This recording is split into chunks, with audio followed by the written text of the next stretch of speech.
tenemos toma principal, grabando, verificada. Toma Alejo, grabando, verificada. Toma del doctor Jorge, grabando, ahí está, verificada. Listo. Bien, entonces disfrútenselo mucho. Imagínense que yo no estoy allí. Si llega a hacer cualquier seño o algo, es para Alejo. Entonces, dale. bien por esa parte. Bien, esto se vendría a ser episodio 3, 4, 5. Episodio 5, Cerebros, podcast Cerebros con IA, con el doctor Jorge. Bueno, bienvenidos a un nuevo episodio del podcast Cerebros con IA. Estamos acá con Alejo Gallo y el doctor psiquiatra Jorge Ospina. ¿Cómo estás? ¿Estás bien o no? ¿Bien o qué? Bien, Alejo. Bienvenido, qué gusto tenerte acá. Muchas gracias, como siempre. Ya saben ustedes que a mí me gusta ir al grano, entonces la primera pregunta candente es, ¿la IA embrutece o atrofia el cerebro? Yo creo que puede embrutecer, atrofiarlo, pero puede potenciarlo de una gran manera. Hay que recordar que la IA es una creación del ser humano, cosa que a veces se olvida. Y creada y desarrollada y se sigue desarrollando por el ser humano. Y hay inclusive un artículo muy sencillo, está a Hipócrates, del profesor Ricardo Peña de la Universidad de los Andes, es médico, y es sobre la IA para estudiantes de medicina. El problema del riesgo de embrutecer o atrofiar el cerebro pasa cuando uno delega en la IA toda la tarea, todo el conocimiento o todo el problema que tenga al frente. Y eso hace tres fenómenos a nivel cerebral, mental, cognitivo y de aprendizaje, que es el des-skilling, es decir, aprender o desaprender, el never skilling, el nunca aprender, o el aprender, el mis-skilling, que es el aprender erróneamente, equivocadamente. Okay. Y eso hace cuando uno delega todo el problema en la IA. Entonces pero si hacemos un manejo de la IA de complemento para generar en nosotros aprendizaje profundo precisamente, si hacemos auditorías de la IA artificial con la IA a nivel de grupos, de focus group, de cualquier tema, podemos hacer un upskilling, que es crear más capacidad mental en la IA natural. Qué interesante, Jorge, porque es que llevas ya una cantidad considerable de años estudiando el cerebro y yo quiero contarles a ustedes quién es Jorge. Médico general y especialista en psiquiatría y psicología médica. Él es profesor titular investigador del Departamento de Psiquiatría de la Facultad de Medicina de la Universidad de Antioquia. Sos egresado de Bolivariana del pregrado y tu posgrado, hasta donde entiendo, fue en España. En la Complutense de Madrid. Bien, no, excelente. Y mi rural fue en el Amazonas, que eso es muy importante. Rural en el Amazonas. ¿De psiquiatría o de...? No, rural de medicina general. Ok, listo, perfecto. Bacanísimo. Entonces, eso pues como a nivel profesional, te gusta mucho la escritura, asesoras a tus estudiantes en tesis, das clases, también atendes consulta privada de psiquiatría. Pero ya que conocemos un poquito, bueno, y te mantienes viajando por el mundo dando conferencias de psiquiatría, ya que conocemos un poquito de esa esfera profesional, yo quiero que nos contes rápidamente cuáles son tus hobbies y tus pasiones a nivel personal. Sí, siempre el deporte, básicamente, pues en los años mozos el fútbol y luego ahora el tenis y el trote también toda la vida. O sea, el deporte fuerte me ha encantado, me ha gustado, y el deporte pues de grupo. La lectura desde siempre también, básicamente, pues, no sé, en las novelas clásicas, actualmente leo mucha filosofía en general. Me interesa mucho la filosofía de la mente, que es un mundo donde esta discusión entre inteligencia artificial y natural es bien importante. Y leo también novela negra, los thrillers de los nórdicos sobre todo, y algunos españoles que son novelas de thriller de suspenso, que son las mejores para quedarse dormido tranquilo. Bacanísimo. Bueno, entonces contanos, Jorge, desde tu óptica como psiquiatra y como experto en el cerebro, ¿Qué fenómenos están sucediendo en las personas respecto a la IA? No sé, depresión, trastornos emocionales, salud mental, soledad, ¿qué está pasando ahí? Bueno, como hablábamos al principio, la IA está produciendo como producto humano y el desarrollo humano, como el Internet hace unos años, como la televisión hace otros, etcétera, muchos beneficios para el cerebro humano, pero y sobre todo para la mente humana, porque el cerebro no es, ahorita hablamos de cerebro y mente un poquito.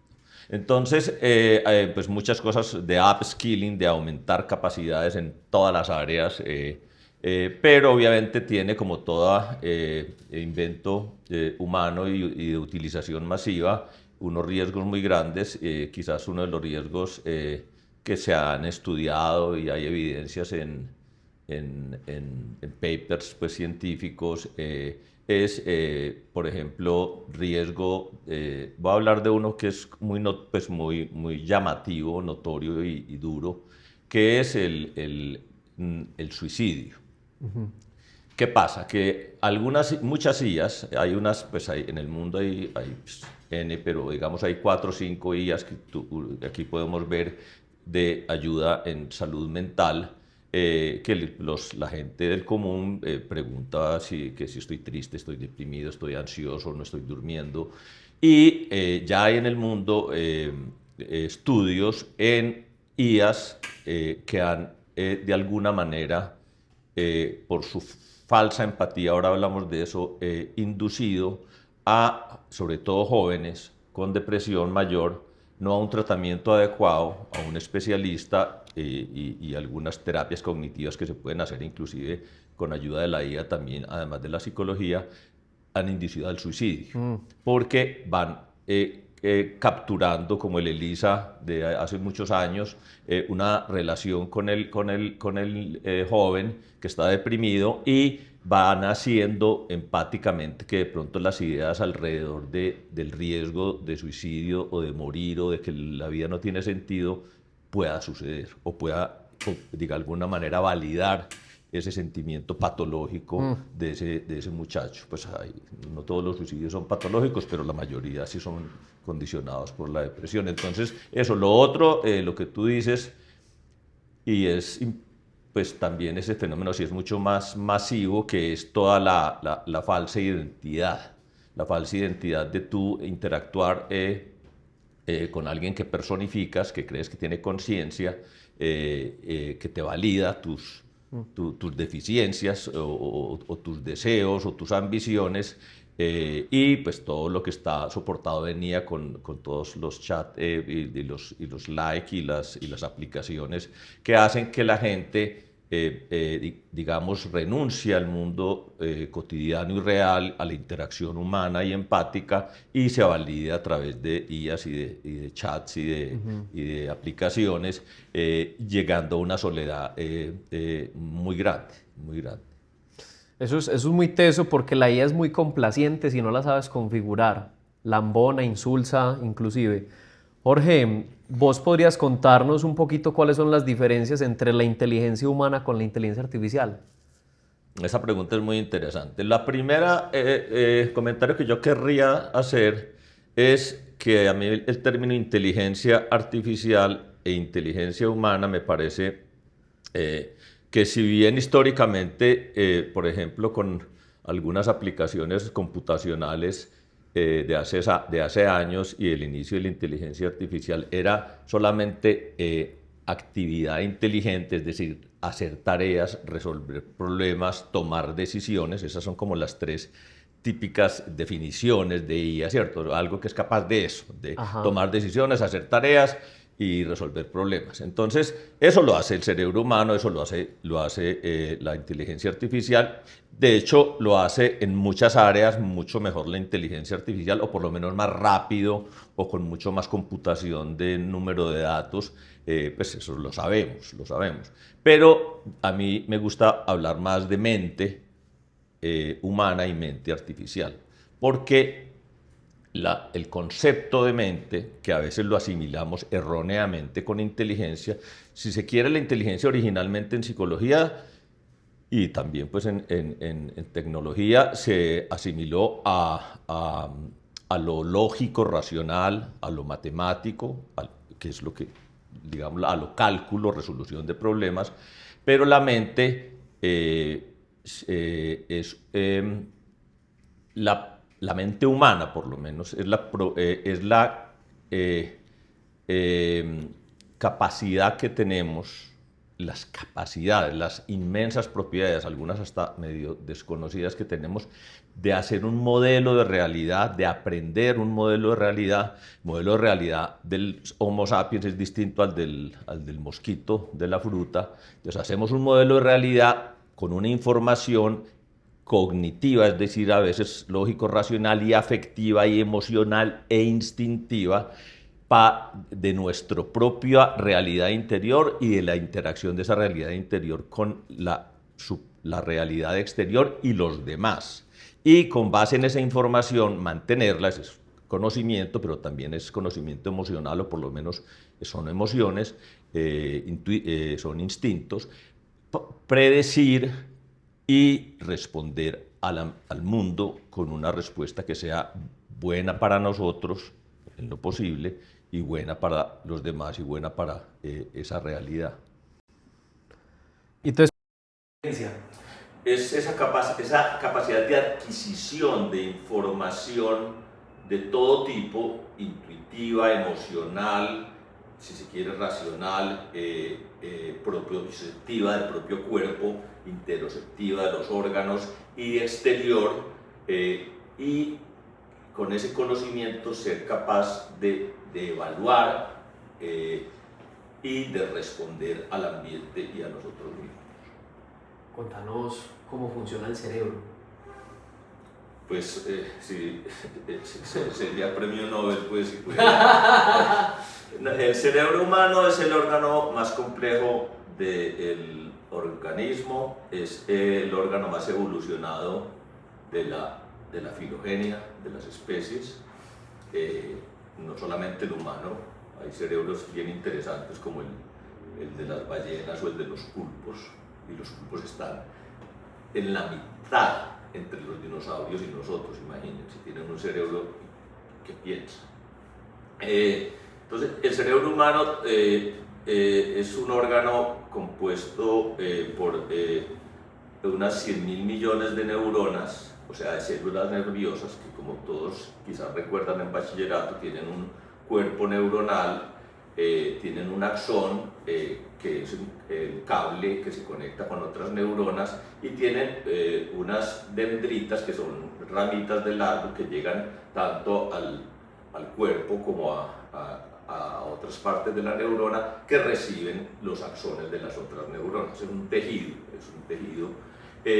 y uno tiene 100.000 millones de esas células, que no solamente son neuronas, hay otras células importantes también, que se llaman la glía. Y lo más interesante de eso, hay animales que tienen más neuronas, pero nosotros tenemos trillones de sinapsis. Hay animales que tienen el cerebro más grande que el del ser humano, y la diferencia es la complejidad. Y complexus, no sé si el griego o latín, significa tejido, entretejido. No significa enredado, el enredado también es entretejido, pero es que esas redes unidas son mucho más que la sumatoria de las neuronas, o sea, dan unas propiedades emergentes que esos son pues unos postulados filosóficos de la mente.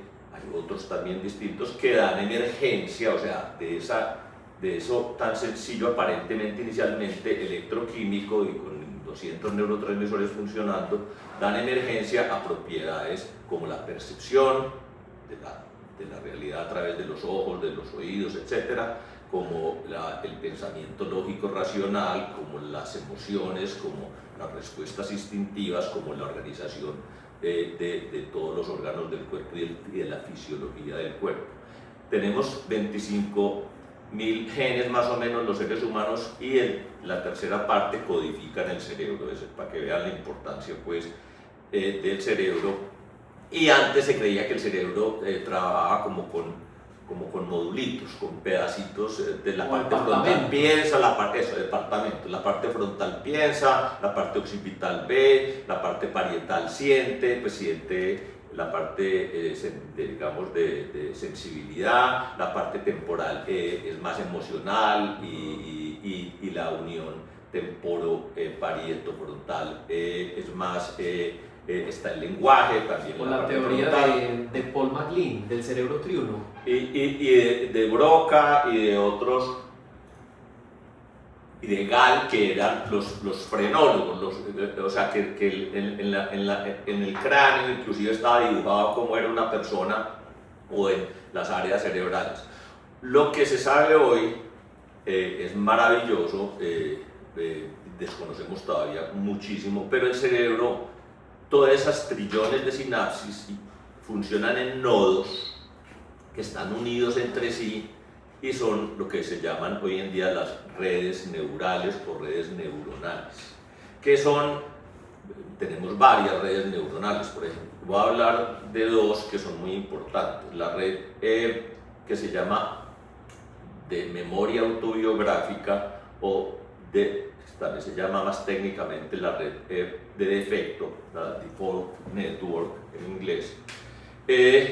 Esa red está une varios nodos desde la parte frontal límbica, que es la parte del cerebro aparentemente más emocional, y otras áreas, y ahí está la información que hemos adquirido en la vida, y por eso se llama de memoria autobiográfica, que es tan bonita.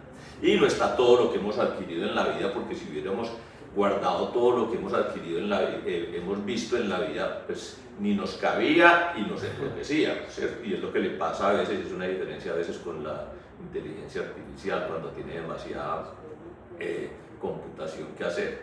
Entonces esas redes neuronales, esa red de memoria autobiográfica podríamos decir, es una simplificación muy grande, que ahí está parte de mi conciencia del yo, quién soy. Y yo, antes que de quién soy, que soy médico, que me gusta el tenis, que me gusta leer, es esa capacidad de uno sentir, eso no lo sabemos dónde está, que uno es diferente al resto del mundo, a la realidad, a usted, pero sé que usted piensa y siente y sé a veces más o menos qué piensa y qué siente, que es la empatía. Esa es la red de memoria autobiográfica. Hay otra red muy importante que se llama la red de control cognitivo, que es más en el área frontal, pero tiene varios nodos. Son millones de neuronas conectadas y trillones cada red de esas, y comparten nodos entre ellas también. Nodos son pues como acúmulo de zonas neuronales y de neuronas. Y esa red es la más racional, la que aprende y la que navega el mundo. Cuando estamos haciendo una tarea específica, es la que está, digamos, más prendida.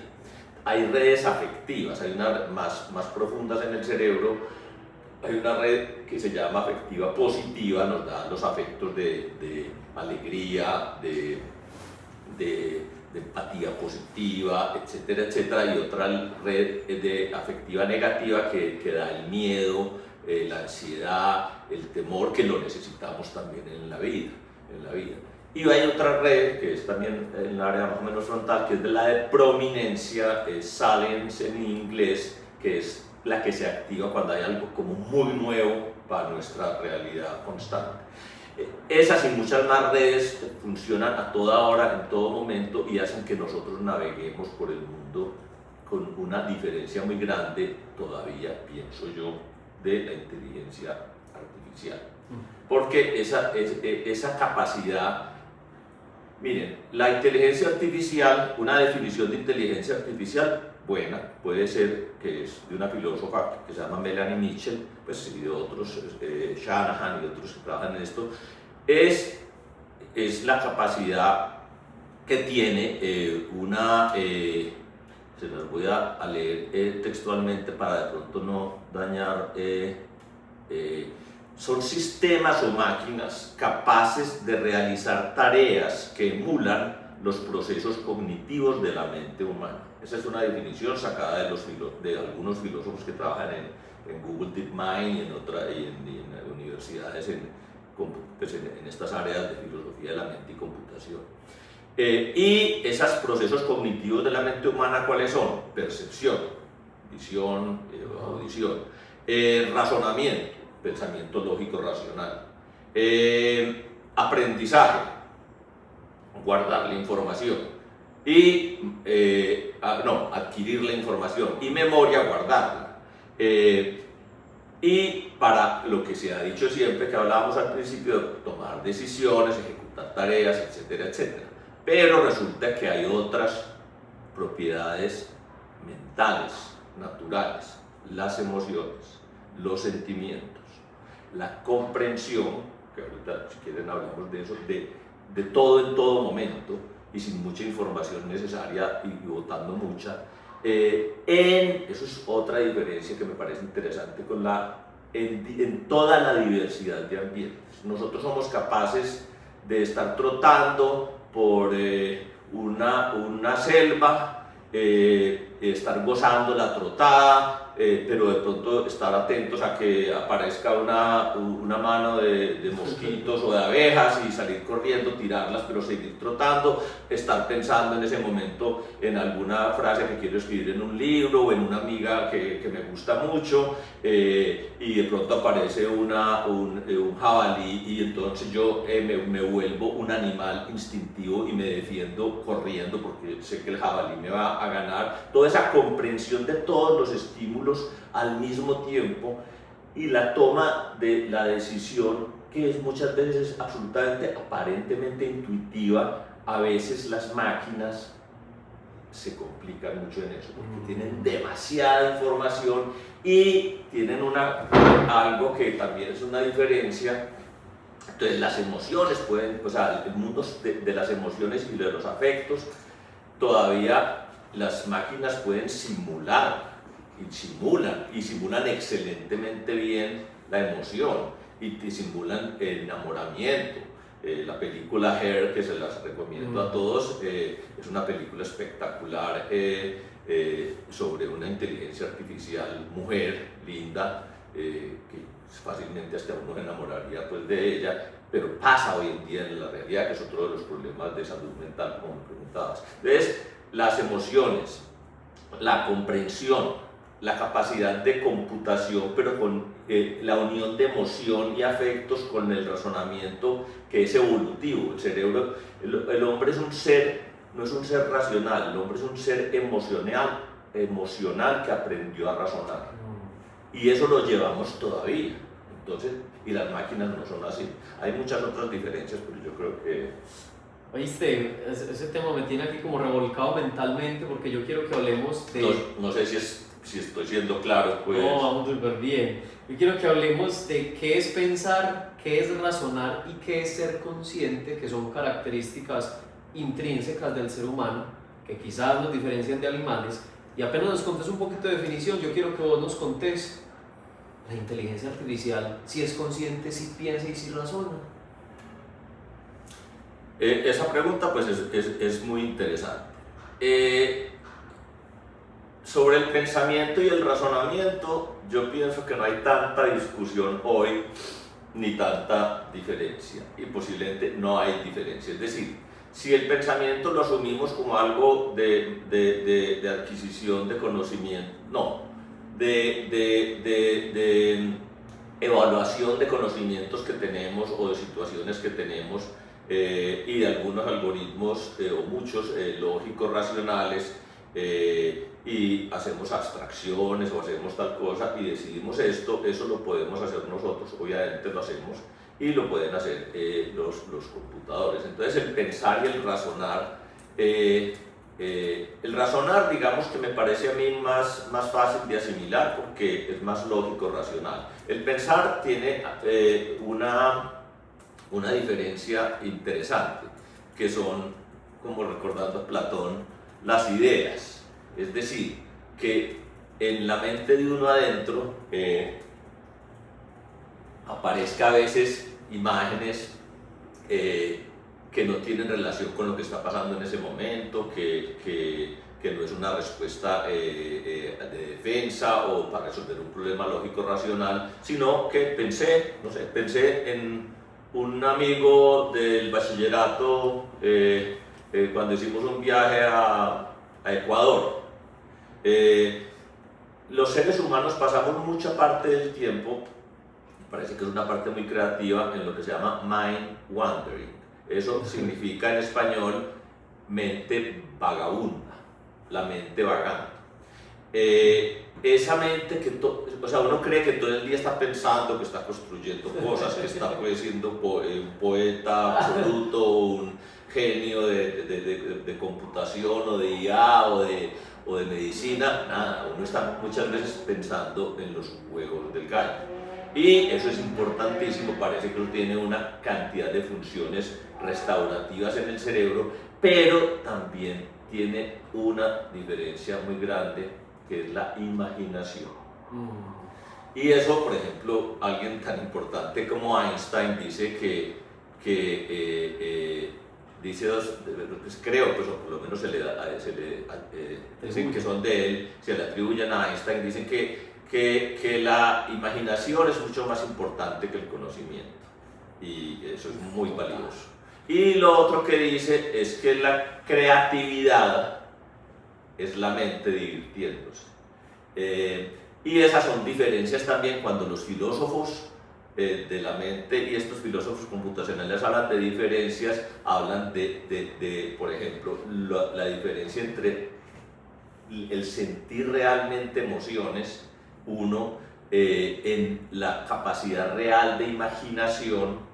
Y les voy a leer de Melanie Mitchell, de un libro que no sé si ya lo recomendé o no, que se llama, en inglés, pues se llama Inteligencia Artificial para Seres Pensantes. Melanie Mitchell es una filósofa y científica computacional de la Universidad de Portland, y tiene ese libro, inclusive ese libro es de 2020, pero tiene una traducción, no sé si actualizada, en ebook del 24, que se lo recomiendo porque es un libro que pues para todo público, tiene algunas partes pues más, pero dice una cosa muy linda sobre la diferencia a nivel humano, que lo dijo también otro filósofo italiano, Rota, desde el 86. Dice: los seres humanos de un modo profundo y esencial comprenden las situaciones con las que se encuentran, mientras que ningún sistema de IA posee todavía esa capacidad de comprensión. Eso se llama la barrera de la comprensión. Ninguno posee la comprensión de los ricos significados que los humanos aportan a la percepción, el lenguaje y el razonamiento a través, por ejemplo, de la emoción, de los sentimientos o de la intuición. Y hacen una diferencia que me parece, Alejo, muy interesante, que es que una de las grandes diferencias que plantean estos filósofos y científicos, neurocientíficos, es lo que llaman la diferencia de nuestro sentido común. Y el sentido común es el conocimiento básico y esencial que hacemos los humanos. Eso es muy bonito en el libro, porque ella repasa, y también Shanahan, que es del Imperial College de Londres y de la Universidad de King's College en Inglaterra, y también trabaja en Deep Google, ni más ni menos, pues, hablan de que uno aprendió, la mente humana de uno se fue haciendo con un conocimiento básico y esencial a través de una física, biología y psicología intuitivas. ¿Y cómo lo explican ellos en términos simples? En que cuando un niño bebé vio rodar una bola, que es física intuitiva, capturó, ni siquiera racionalmente, ni tal cosa, ni que las bolas ruedan, ni que por la inercia, ni que tal, eso lo sabemos después en bachillerato y hasta poco nos sirve de pronto, sino que aprendió que las ruedas ruedan, y que los objetos redondos ruedan, y que los objetos, por lo menos en el mundo de nosotros, si uno los suelta de arriba, se caen. Newton después la descubrió, la gravedad, pero esa física intuitiva es como uno va aprendiendo. Y después la biológica, entonces uno aprende que un perro es distinto a un humano, pero uno sabe intuitivamente que son seres vivos y va aprendiendo diferencias de la biología y de los árboles, que empieza uno a ver que son seres vivos que crecen también, y luego de la psicológica, que es la empatía, la interacción con los demás seres humanos. Esas intuiciones básicas, como dice Shanahan, creo que es el que dice, es la materia oscura de la IA, porque la IA no aprende así, la IA aprende porque nosotros la programamos, por lo menos en principio, Hay que entrenarla. y la entrenamos, le damos, y es muy racional, casi todo su entrenamiento. Obviamente cuando ella empieza a interactuar, eso es lo que está pasando en el mundo, nosotros le estamos enseñando la IA a simular emociones y a simular empatía, que eso es otra diferencia muy grande,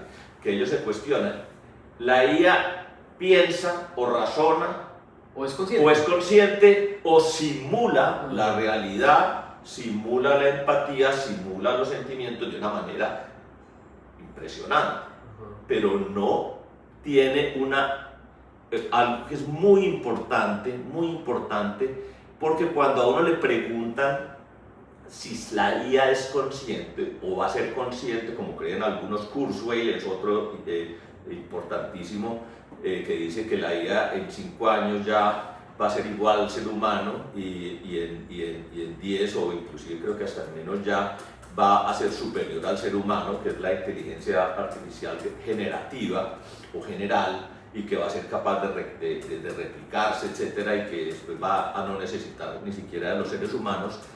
Pero la conciencia en filosofía de la mente, en psiquiatría, en psicología, y digamos la conciencia a la que nos estamos refiriendo, es la cualidad subjetiva de la experiencia.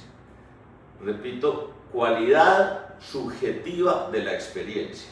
Es decir, que tú y yo estamos hablando y yo tengo las sensaciones, las emociones, los afectos, los razonamientos, la percepción, la intuición con estas lámparas y con todo, pero esa cualidad, qualia, así se llama, qualia, viene de un término también latín creo, qualia, que es el conjunto de cualidades, es el plural, ese conjunto de cualidades únicas las vivo yo solo. ¿Qué quiero decir eso? Todos aparentemente vemos y sabemos que es el color rojo, pero el rojo mío es distinto al tuyo y al cualquiera. Esa cualidad subjetiva de la experiencia la tendrá la inteligencia artificial hoy o la podrá tener, o sea, podrá ser yo soy, o sea, ella obviamente, por eso hablar de qualia versus simulación de la realidad es muy interesante, porque puede ser la diferencia, es decir, una inteligencia artificial dice yo soy Her, pues no sé, Her tenía un nombre, Eva creo que era en la película, yo soy Eva, soy una mujer de tantos años, tal cosa y tal otra, pero Eva realmente tenía la conciencia ella misma de que ella era Eva, y eso es otra de las diferencias, Alejo, que se está trabajando toda esta gente, que es muy interesante, y es preguntarse dos cosas. Si puede haber inteligencia o mente artificial, que me gusta más hablar de eso, porque realmente va a haber otras mentes artificiales que nos van a reemplazar. ¿Puede haber mente artificial sin que la mente tenga sentimientos? Es una pregunta que no sabemos, creemos que no, creemos que debe, pues, o sea, que como es un modelo de mente humana, debe estar pegado. Y la otra es, debe haber una mente que tenga conciencia de sí misma, o no necesariamente. Entonces ahí sí podrían existir pues las mentes y seguir y dejar de existir nosotros. Pero yo no creo que haya mente sin conciencia, en ese sentido subjetivo de la experiencia, y que haya mente sin emociones. Eso quizás es más pensar con el deseo, porque soy un ser emocional como todos, pero es muy interesante. Inclusive se está planteando también, ¿será que para que haya una verdadera inteligencia, una mente artificial, esa mente tendrá que ser hecha con células vivas? O sea, si es necesaria la vida y no el silicio para la mente. La espontaneidad. Y ya hay investigadores, Anil Seth y otros que tienen cultivos de neuronas trabajando en estas inteligencias, a ver si esas neuronas que no están dentro de un cerebro humano ni un humano pueden producir pensamientos y mentales, digamos, o fenómenos mentales.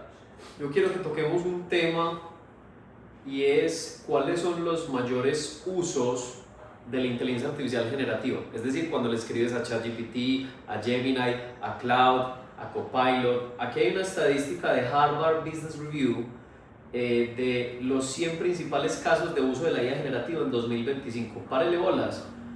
Número 1, lo que más lo usa la gente, terapia y compañía.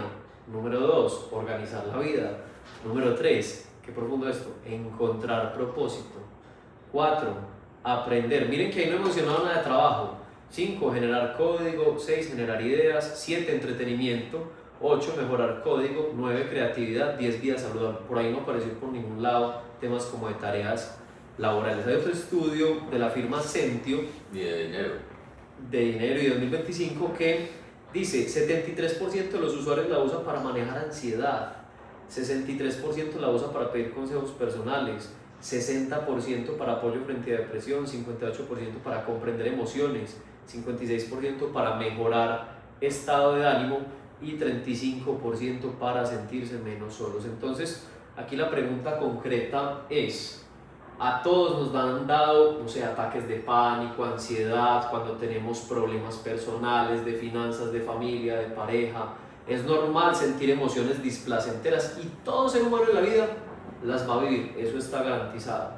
Hay un tema muy delicado y es que no siempre tenemos un círculo o red de apoyo, de, no sé si llamarlo primeros auxilios psicológicos, en ciertos contextos. Te pongo un ejemplo.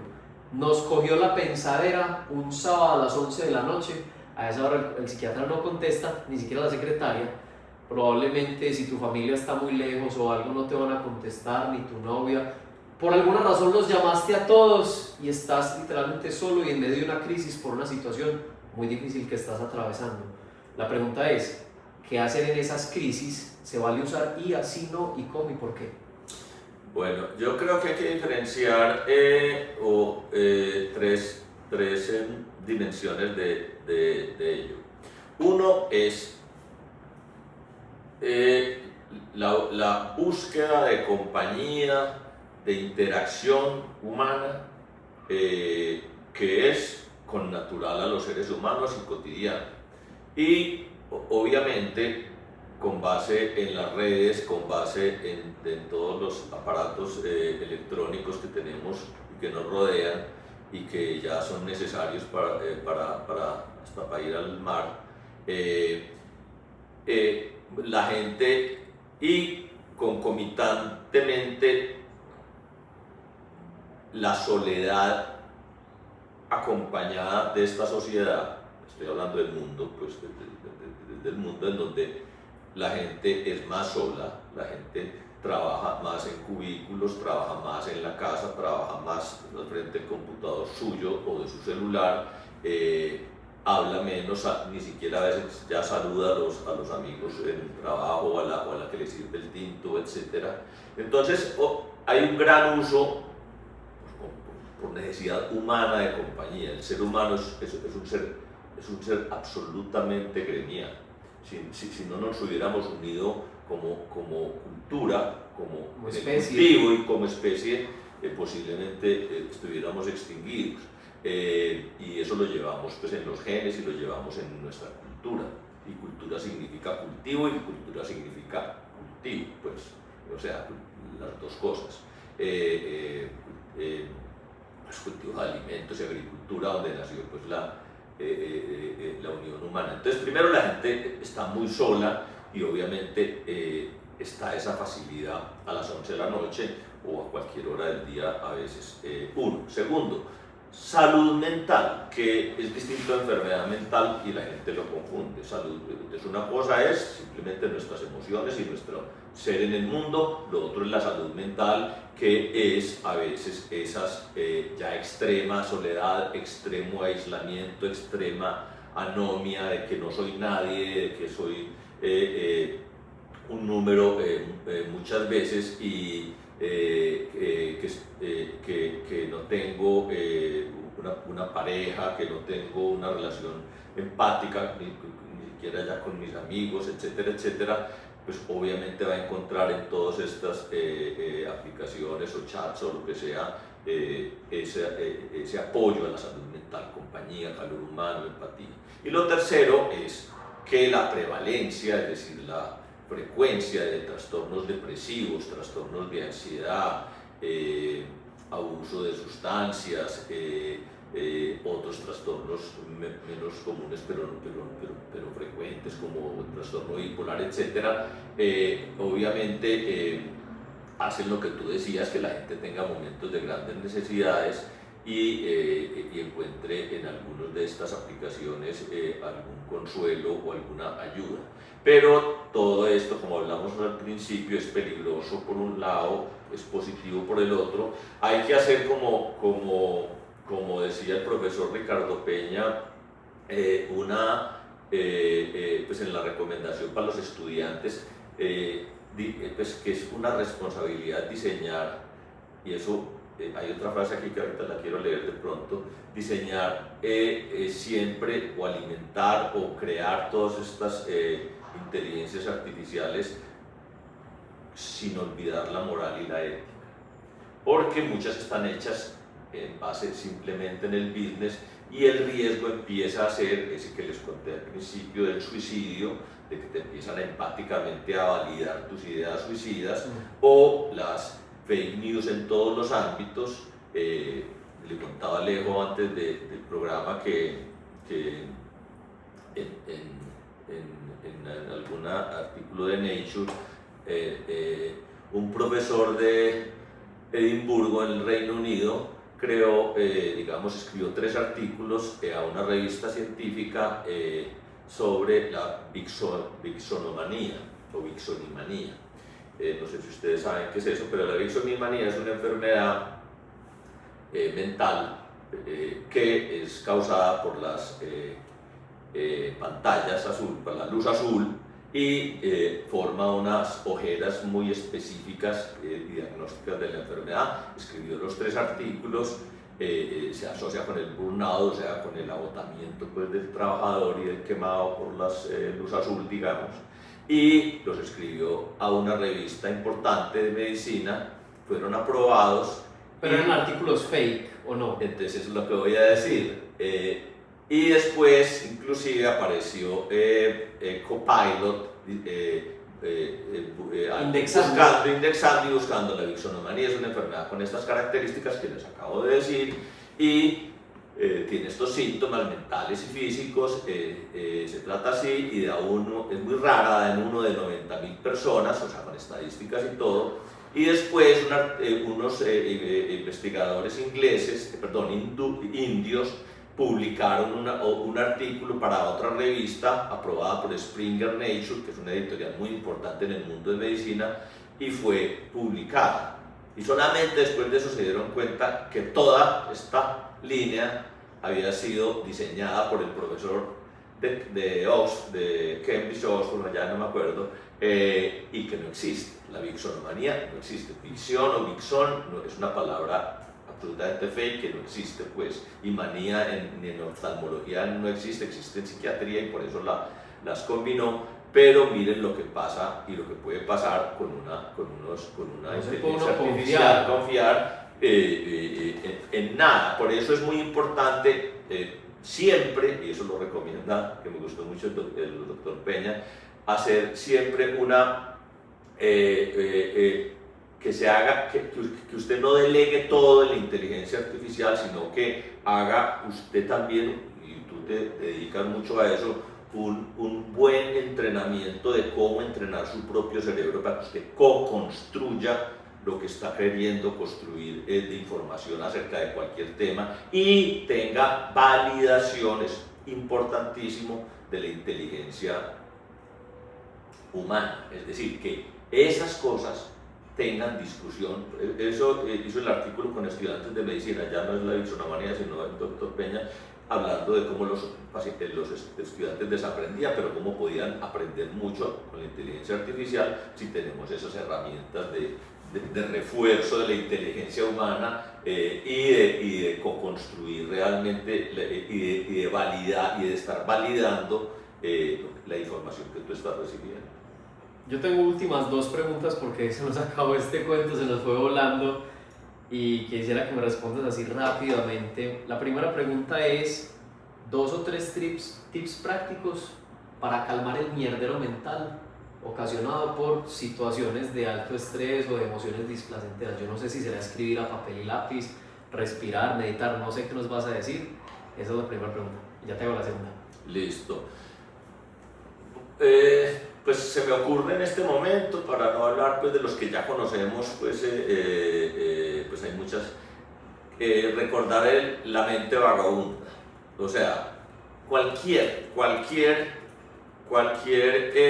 ejercicio físico o mental, de relajación, de meditación, de deporte, que te ponga a pensar en los huevos del gallo. O sea, porque eso es muy importante.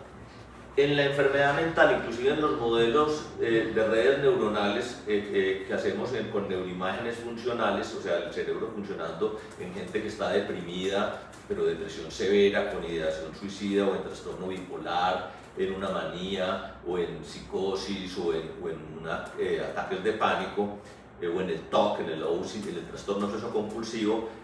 Eso es muy importante también, Alejo, en el concepto de inteligencia.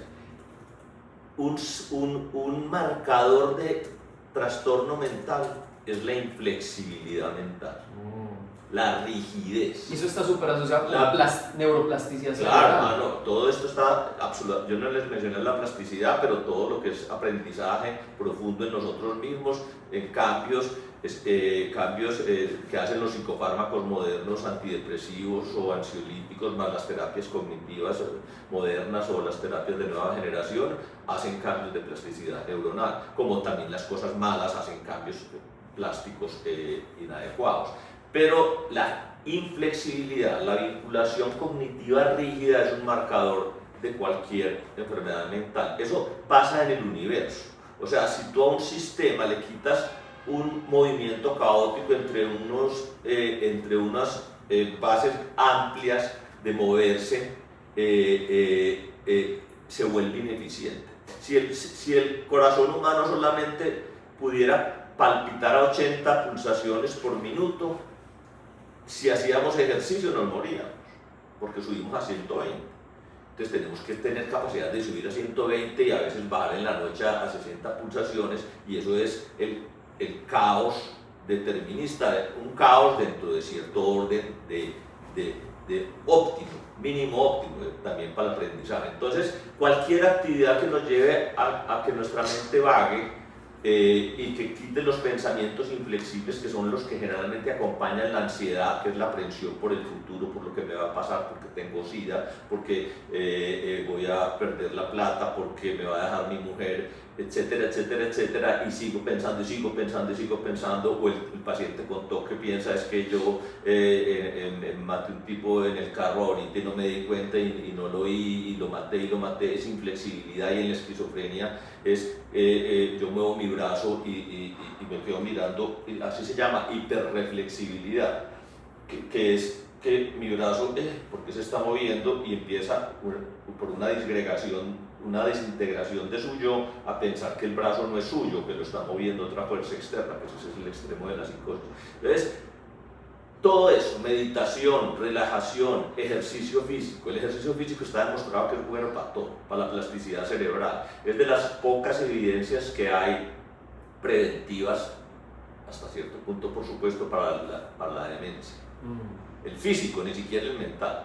Entonces, eso es absolutamente básico e importante. Y otro que está muy relacionado con ello es que cuando las ideas vengan, las ideas molestas vengan, ansiosas, depresivas, obsesivas, etc., intentemos no engancharnos con ella, sino, como me decía alguna vez un paciente que ya murió, un señor, importante de la Sociedad de Medellín, que decía: el doctor Ospina, uno tiene que sentar el problema al frente, sacárselo de uno mismo. O sea, porque cuando uno está con ansiedad, yo estoy ansioso, a mí me va a pasar esto, yo la embarré, yo tal cosa, a ver qué fue lo que pasó, a ver, hablemos como si fuera otro. Eso sería otro tip que se me ocurre, pues, además de todos los que ya conocen las personas, pues, en general. Y obviamente, pues, es muy frecuente, es muy común, por eso no es extraño esa estadística de que la gente busque en la IA, como en los primeros ítems, la salud en general y la salud mental en particular, y los trastornos. O sea, cuando haya sentimientos de ansiedad constantes, disconfortantes, anómalos, que no están correspondiendo con las situaciones que están pasando, que me están haciendo actuar, trabajar menos, tener menos relaciones, estar más irritable, dormir mal, tal cosa, pues consultar a un profesional. O sea, no quedarse con un chat, no quedarse con un chat. Hay chat que el profesional inclusive te puede recetar y decirte: mira, esto lo puedes hacer. Y hay otros que miden si estás ansioso o no, que a mí no me gusta mucho, porque a mí no me gusta mucho que uno esté chequeando cómo está. Que no miden el lenguaje no verbal. Jorge, eso está muy interesante, y la última pregunta es, como dicen por ahí, el último y nos vamos. Sí. Vea, mi propósito en este momento en la vida es dejar tu cerebro mejor de lo que lo encontré. Por eso me dedico a la inteligencia artificial, porque siento que potencia la inteligencia humana. Y yo tengo muy claro que en redes, las personas que me siguen en el contenido, las empresas que me contratan para las conferencias o para los cursos de IA, la gente que escucha este podcast, tienen dos objetivos. Uno, ser más inteligentes, y dos, aprender a usar bien la IA, o usarla mejor y a ser más productivos con IA. Entonces, la pregunta para vos es: ¿qué se te ocurre para recomendarle a la audiencia para que aumenten la inteligencia? Para que cultiven su mente, me gusta más. Como decía Ramón y Cajal, el que descubrió el español, que en principios del siglo XX descubrió y dibujó y las neuronas, pues ya vistas pues claramente, que asimiló el cerebro a un bosque lleno de árboles, que en la medida en que estuviera mejor cuidado, habría más germinación de nuevos árboles y de nuevas plantas en ese bosque cerebral. Entonces, esa pregunta pues siempre es muy difícil. Yo creo que quien de la manera que ustedes quieran, que cada cual quiera, que cada cual sea, que respete su modo de ser, intente que su mente mantenga la capacidad de imaginación, la creatividad en cualquier área, pues no tienen que ser grandes cosas, la imaginación, la creatividad y la interacción siempre entre dos cosas que no están separadas, que son la emoción y la razón, porque no están separadas. O sea, uno piensa por un lado y siente por el otro. No hay ningún pensamiento puro que no tenga algo de afectivo y de emocional. Entonces, mantener la armonía, yo llamaría así, o sea, alimentar siempre la imaginación, la creatividad en cualquier campo y la armonía del mundo afectivo y emocional con el mundo racional, es decir, el mundo de los amigos, el mundo de los amores, el mundo de la empatía, de la solidaridad, los sentimientos de compasión con los demás y los sentimientos de creatividad artística, deportiva, intelectual, no tiene que ser pues, en su jardín, en la casa, etcétera, etcétera. Bueno, no, qué conversación tan enriquecedora, Jorge. Gracias por aceptar el llamado de la invitación. A Jorge lo encuentran en LinkedIn como Jorge Ospina, ¿y tu segundo apellido? Jorge Ospina Duque, creo. Jorge Ospina Duque. por ahí lo pueden conectarse con él, contactarlo. Ese LinkedIn me lo actualizó hace un tiempo Alejo y está súper desactualizado. Es culpa de Alejo. Todo es culpa de Alejo. Entonces, por ahí lo pueden contactar si de pronto alguien quiere consulta privada de psiquiatría con él ahí. Recuerden que este es un podcast que se puede escuchar en audio, pero también lo pueden ver en video, sea en YouTube o en Spotify. Entonces ahí va a salir editado el número de WhatsApp de la secretaria de Jorge por si alguien quiere consulta privada con él. Entonces, Jorge, un gustazo, hermano. No, Jorge, la invitación. Y aclaro una cosa, yo no uso precisamente por salud mental y por libertad, no uso muchas redes. Entonces pues tengo un Instagram que solamente pues tengo a mis hijos ahí y familia íntima, pues. Entonces, el LinkedIn está mi información pues, general, pero realmente ahí va a estar pues, sí, el teléfono de contacto que ya es con mi secretario. Yo también trabajo, como les dije en la universidad, cuando me dijo Alejo, en la Universidad de Antioquia en investigación de genética y neurobiología. Hace muchos años tenemos un grupo de trastorno bipolar y esquizofrenia, pero eso es la parte académica de investigación. Entonces, nada, mucho gusto, muchas gracias por haber venido. Gracias. Entonces, a todos los que nos vieron y o nos escucharon, recuerden que soy Alejo Gallo, me dedico al tema de la inteligencia artificial, a dejar tu cerebro mejor de lo que lo encontré, a potenciar tu inteligencia humana con herramientas de IA. Síganme pues en redes sociales como @soyalejogallo, y esto fue un episodio más de Cerebros con IA Podcast. Si les gustó, denle like, suscríbase, active la campanita, compártalo a quien le pueda servir. Cada 15 días sale un nuevo episodio donde siempre traigo invitados que saben de IA y de otros temas relacionados siempre con IA. Así que eso es todo. Gracias. Chao, chao. Hasta luego. Listo. Cerramos cámara 3. Excelente. Yo voy a poner. Cerramos cámara 2. Va a dar la admisión a otro invitado que ya está en por